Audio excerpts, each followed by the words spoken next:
انا عارف انك بتجهز نفسك دلوقتي ورايح عزومه رمضان ومش عايز اي حد يكلمك عن الدايت. ما تقلقش، انا مش هطلب منك غير 3 حاجات بس تعملهم عشان خاطر تحافظ على وزنك في خلال شهر رمضان. وخلي بالك اخر واحده فيهم مهمه جدا. اول نقطه بالراحه، مش عايزين نستعجل.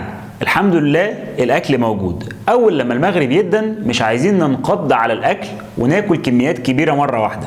ده بيخلينا اولا يجيلنا عسر هضم ونتعب، وفي نفس الوقت بناخد كميات كبيره فوق احتياجاتنا. اكسر صيامك على التمر، وبعد كده ادي لنفسك من 5 ل 10 دقايق، سواء هتصلي او هتحضر السفره.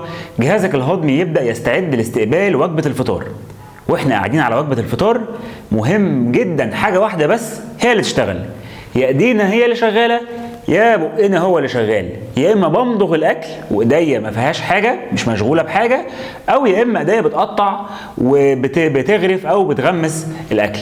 بالطريقه دي هتلاقي نفسك بتاكل وبتستمتع بكل اكلات رمضان وبتشبع بكميه اقل بكتير من اللي كنت بتحتاجها قبل كده.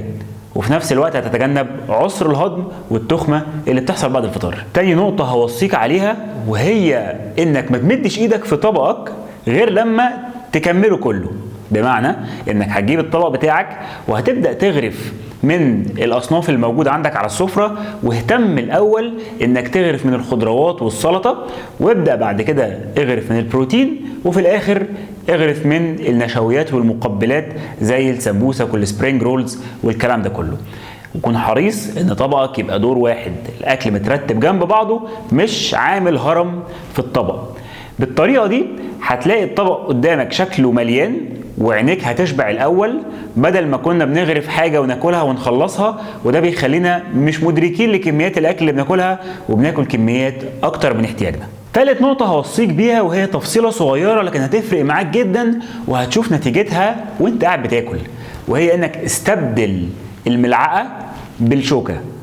اي حاجه انت هتاكلها تقدر تاكلها بالشوكه بدل الملعقه، زي الرز، المكرونه، البروتينز، كل الكلام ده استخدم فيه الشوكه بدل الملعقه، وساعتها هتلاقي نفسك بتشبع بكميات اقل بكتير. الكلام ده مثبت علميا وفي اكتر من دراسه. اعتقد مفيش اسهل من كده. 3 خطوات بسيطه طبقهم النهارده في عزومه رمضان وهتشوف فعلا نتيجتهم.